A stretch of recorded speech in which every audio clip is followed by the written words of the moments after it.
Hello guys, welcome back.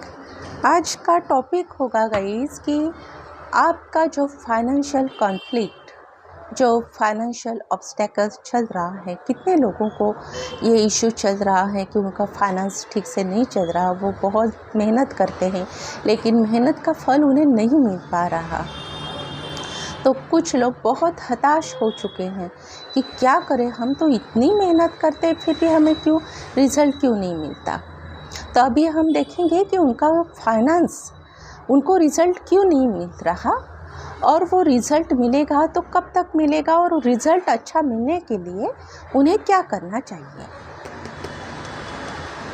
आप अपने इष्ट देव का स्मरण करें मन में 3 बार।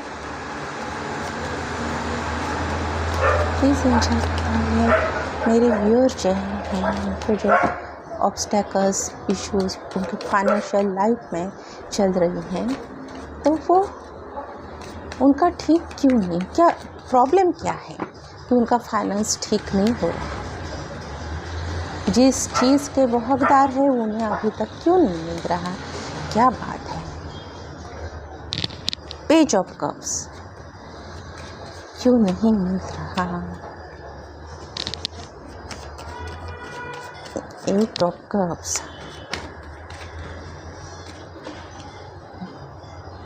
ओके गाइज, आपका आंसर मुझे मिल गया है। देखिए, ये जनरल रीडिंग होती है, हर किसी के साथ रिजोनेट हो ये ज़रूरी नहीं है, लेकिन जिनके साथ रिजोनेट होती है वो ज़रूर देखें। मोस्टली 70% तो रिजोनेट होती ही है। ओके, ये बॉटम ऑफ द डेक आया है 7 ऑफ कप्स। गाइज, आपका फाइनेंस क्यों ठीक नहीं हो रहा, प्रॉब्लम क्या है। तो ये प्रॉब्लम है, इसमें एक पर्सनल एंगल निकल कर आया है सामने कि गाइज आप ना अपने पर्सनल इश्यूज़ में, मोस्टली लव लाइफ या फिर किसी ने आपका प्रपोजल ठुकरा दिया। आपको समझ में आ रहा है मैं क्या बोल रही हूँ। आपने किसी को प्रपोज किया हो शायद तो उन्होंने आपको मना कर दिया, या फिर जो ऑलरेडी रिलेशनशिप में थे तो उनके पार्टनर, वो या आप दोनों में से एक ने वॉकआउट कर लिया है, वो दूर चले गए आपसे। तो इस वजह से आपका जो ध्यान होना चाहिए था आपके फाइनेंस पर, वो आपका ध्यान पूरी तरह से हट चुका है। और इस वजह से आप सोच रहे हैं कि आपने बहुत कुछ आपके रिलेशनशिप में इन्वेस्ट किया था। ये इन्वेस्टमेंट, रिलेशनशिप में इन्वेस्टमेंट मनी नहीं होता, वो होता है अपने इमोशंस, अपनी फीलिंग्स। तो वो आपने बहुत इमोशंस, फीलिंग्स इन्वेस्ट किए थे, तो वो आपको मिले नहीं हैं। मतलब आपने जितना वो अपने पार्टनर को दिया था बदले में आपको कुछ नहीं मिला। तो इस वजह से आप बहुत दुखी हो गए और आपका ना काम पर जो फोकस होना चाहिए, आपके करियर पर जो फोकस होना चाहिए, वो फोकस आपका हट गया है और इस वजह से ये जो फाइनेंशियल कॉन्फ्लिक्ट आपके लाइफ में आना स्टार्ट हो गए। ये कैसे हो सकता है। आप जॉब करते हैं तो आपको इंक्रीमेंट नहीं मिलती। जॉब में भी सेल्स होते हैं, सेल्स डिपार्टमेंट्स, तो अगर सेल्स डिपार्टमेंट में हो तो आपका सेल्स नहीं हो पा रहा, आपको बिजनेस नहीं मिल रहा। तो ये सब है, उसकी वजह से आपका फाइनेंस भी ना ठीक से काम नहीं कर रहा, क्योंकि आप एक ही एंगल में हैं, ये दुख के एंगल में बहुत ज़्यादा आपको लेफ्ट इन द कोल्ड आप फील कर रहे हैं, और उसकी वजह से इतना सारा कन्फ्यूजन आपके लाइफ में आ गया है। ये कन्फ्यूजन मतलब मैं क्या करूँ, आपका है फाइनेंस का इशू, लेकिन साथ में ये भी इशू है, तो आप उसी में उलझे हुए हैं मोस्टली। और आप चाहते हैं कि आपके पार्टनर आपको कुछ कमिटमेंट दे, आपके पार्टनर आपसे एक बार बात तो करे। कमिटमेंट तो बहुत दूर की बात है, आपके पार्टनर थोड़ा सा तो बात करे, मैसेज करे, हाय हेलो तो करे।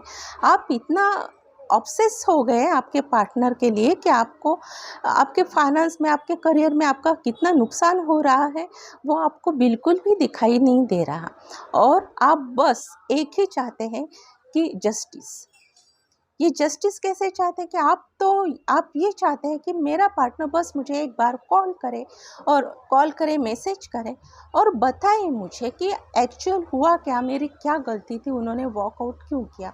हो सकता है कितने के पार्टनर ने उन्हें बताया भी नहीं और वो ऐसे ही चले गए ब्रेकअप करके, रीज़न पता नहीं। और कितने व्यूअर्स है वो चाहते हैं कि मेरे पार्टनर चाहे मुझे ना अपनाए लेकिन एज अ फ्रेंड ज़रूर रहे मेरे। आप किसी ना किसी तरीके से आपके पार्टनर का साथ चाहते हैं, आप उन्हें मैसेज करना चाहते हैं गाइस, लेकिन आप खुद आपको ये दुविधा है कि आपने मैसेज किया तो क्या वो ब्लॉक कर देंगे या फिर ऑलरेडी आप ब्लॉक हो। और आपको लगता है कि अगर आपके पार्टनर आपको सिर्फ एक मैसेज भी करे ना, हाय हेलो आप कैसे हैं, इतना तो पूछे ना, तो आप में एक स्ट्रेंथ आ जाएगी, पावर आ जाएगी। वो किसके? मनी। आप वो पैसे फिर से आप कमाने की हिम्मत, आप में एक न्यू एनर्जी आ जाएगी कि आप अच्छे से पैसा फिर से कमा सकें। तो अभी के लिए तो यही एनर्जी निकली है गाइस आपकी। ये सबके लिए नहीं हो सकती, लेकिन जिनके लिए है वो ज़रूर ये रीडिंग देखें और उन्हें पता होना चाहिए कि लाइफ में क्या क्या होता है। और आपको गाइडेंस भी मैं देती हूँ, गाइडेंस अभी इसी से देती हूँ कि देखिए आपकी सिचुएशन तो ऐसी है, आपके पार्टनर ने अभी तक तो आपसे कोई कांटेक्ट नहीं किया है। तो ये फाइनेंस की रीडिंग निकली है, फाइनेंस की रीडिंग मैंने की है, लेकिन उसमें तो आपकी लव लाइफ की ही रीडिंग मोस्टली निकली है कि फाइनेंस क्यों नहीं आपका ठीक हो रहा, क्योंकि इसमें लव लाइफ इन्वॉल्व है। तो आपको क्या करना चाहिए, ये गाइडेंस दे रही हूँ आपको। आपका फाइनेंस अच्छा करने के लिए आपको क्या करना चाहिए। गिर गया तो वो मैं नहीं लेती। प्लीज़ एंजल बताइए मेरे व्यूअर्स का फाइनेंस अच्छा करने के लिए, ट्रैक पर आने के लिए उन्हें क्या करना चाहिए। प्लीज़ एंजल बताइए। द वर्ल्ड फर्स्ट तो बात है गाइज, एक ठीक से बताती हूँ। ओके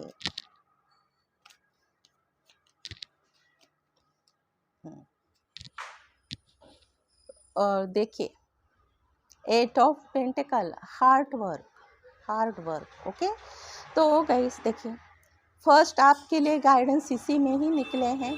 आपने क्या करना चाहिए, 1 वीक की छुट्टी ले लीजिए। 1 वीक की छुट्टी लेकर आप कहीं दूर घूमने जाइए। क्या है, अगर आप जाते नहीं, एक ही सोच में आपका माइंड जो रहता है, एक ही थॉट पैटर्न में, तो आपका माइंड बहुत ज़्यादा ख़राब हो जाता है, बहुत ज़्यादा ऑब्सेसिव थिंकिंग आपकी हो जाती है, एक पॉजिटिवनेस आप में आ जाता है। ये हर एक के लिए है। तो आपको इस थॉट पैटर्न से, इस पॉजिटिवनेस से निकलने के लिए आपको कहीं दूर जाना है, कहीं स्मॉल ट्रिप आप कीजिए फैमिली के साथ या दोस्तों के साथ, लेकिन एटलीस्ट 1 वीक के लिए, 7 डेज के लिए आप बाहर जाइए, दूर जाइए, घर से ज़्यादा दूर, जैसे एक सिटी से दूसरी सिटी, कोई जंगल area, forest area, water park, यहाँ पर आपको जाना है। वहाँ पर स्टे कीजिए और वहाँ पर स्टे करने के बाद देखिए आपका माइंड ना कैसे रिफ़्रेश हो जाता है। और वो रिफ़्रेशनेस से आपकी ये जो स्टक फीलिंग है ना, ये पूरी तरह से निकल जाएगी और आप अपने फाइनेंस पर इतना फोकस करेंगे, हार्ड वर्क करना आप स्टार्ट कर देंगे गाइस, क्योंकि तब तक ये जो स्टकनेस है, ये दुख है, आपका निकल जाएगा। माइंड क्या होता है, रिफ्रेश होता है। माइंड डाइवर्ट होने के लिए कोई चीज़ें ज़रूरी हैं जो अभी तक आपको मिली नहीं है। तो देखिए,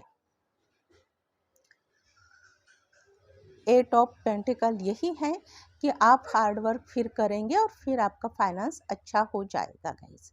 ये जो आपने बर्डन लिया है ना, ये बर्डन आपको फाइनेंस को बहुत ख़राब कर रहा है। आपकी लव लाइफ का बर्डन आपके फाइनेंस को बहुत ज़्यादा अफेक्ट कर रहा है। तो इसलिए फर्स्ट तो मैं आपको यही कहूँगी, मैं नहीं, ये कार्ड्स कह रहे हैं आपको कि आप बाहर जाइए, घूम कर आइए कहीं, एटलीस्ट 1 वीक तो आपको जाना ही होगा। फिर आपका माइंड बहुत अच्छे से डाइवर्ट होगा, रिफ्रेश होगा, एनर्जाइज होगा। एंजल आंसर से देखते हैं और क्या गाइडेंस एंजल्स आपको दे रहे हैं आपको फाइनेंस इंप्रूव करने के लिए। प्लीज़ एंजल्स बताइए मेरे व्यूअर्स को उनका फाइनेंस इंप्रूव करने के लिए क्या करना चाहिए। Ask for help from others.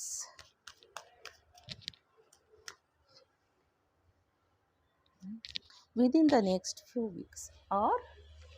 और एक निकालती हूँ, रिकंसिडर।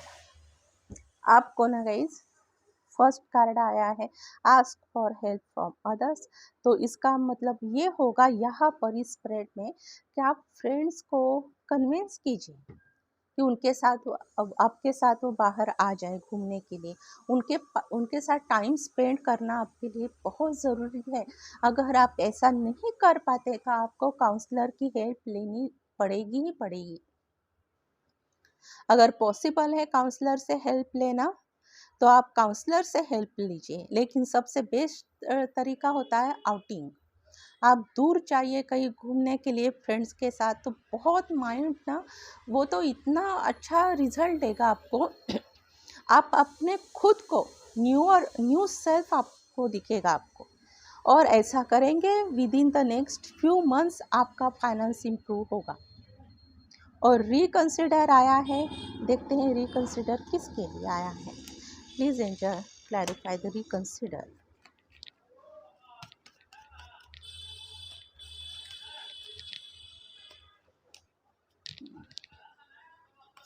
और ये जो ना रिकंसिडर इसके लिए आया गाइस कि ये आप ना सोचते हैं, आप क्या लॉजिकली नहीं सोच रहे, आप सोच रहे हैं जैसे एक बच्चा होता है ना, उसको सोचने की थिंकिंग ज़्यादा करने की पावर नहीं है, वो कुछ भी कर देता है, उड़ पटांग बातें कर देता है, कुछ भी उसको नॉलेज नहीं रहता, ये रियलाइजेशन नहीं रहता कि अगर वो कुछ गलत करेगा तो उसके हाथ से बहुत बड़ी मिस्टेक हो जाएगी।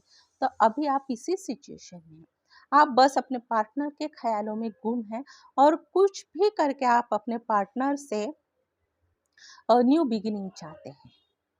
तो मैंने कहा ना, अगर कोई एक ही मैसेज अगर वो कर दे तो आप खुश हो जाएंगे, आप तरोताज़ा हो जाएंगे और काम पर लग जाएंगे इस तरह से। लेकिन किसी पर डिपेंड ना रहना गाइस। आपके लिए ये पीरियड है ना, एक सीख है, लेसन का पीरियड है, लेसन मिल गया है आपको, अभी फिर भी आप नहीं समझ रहे हैं, आपको समझना ज़रूरी है। रिकंसिडर कोई आप और कोई कोर्स को एडमिशन ले लीजिए। और ये जो मेरी रीडिंग रहती है मोस्टली टाइमलेस रीडिंग रहती है, ये जब भी आप ये रीडिंग देखेंगे तब से आपको ये लागू हो जाएगी। और दूसरी बात, ये कलेक्टिव रीडिंग होती है। और जब आप मेरी ये रीडिंग देखते हैं, इसका मतलब ये वीडियो आपके सामने आता है, इसका मतलब डिवाइन चाहते हैं कि ये मैसेज आपको मिले, ये आपके लिए रीडिंग है। डिवाइन खुद आकर नहीं बताता, एंजल्स खुद नहीं आते, वो किसी न किसी के थ्रू मैसेज देते हैं, मैसेज कन्वे करते हैं। तो ये कन्वे करने का काम हमारा होता है, वो हमें चुना गया है इस काम के लिए, मीडियम हमें बनाया गया है, तो हमारे थ्रू यह मैसेज आपको जाता है। तो इसलिए जब आपको ये वीडियो मिले और आप वो वीडियो देखना स्टार्ट कर देंगे, तो वीडियो कंप्लीटली देखें और समझें कि ये रीडिंग आपके लिए ही है। और मेरी पर्सनल रीडिंग रहती है गाइस, वो पेड रीडिंग रहती है, आप ज़रूर मुझे कांटेक्ट कीजिए, या मेरी वेबसाइट की लिंक दी हुई है, उसमें भी आप बुक कर सकते हैं। ओके, चलिए आज की रीडिंग ये रही, फाइनेंस की रीडिंग थी, लेकिन इसमें सब निकला कच्चा चिट्ठा या आपके लव लाइफ के बारे में ही निकला है गाइस। Okay, bye.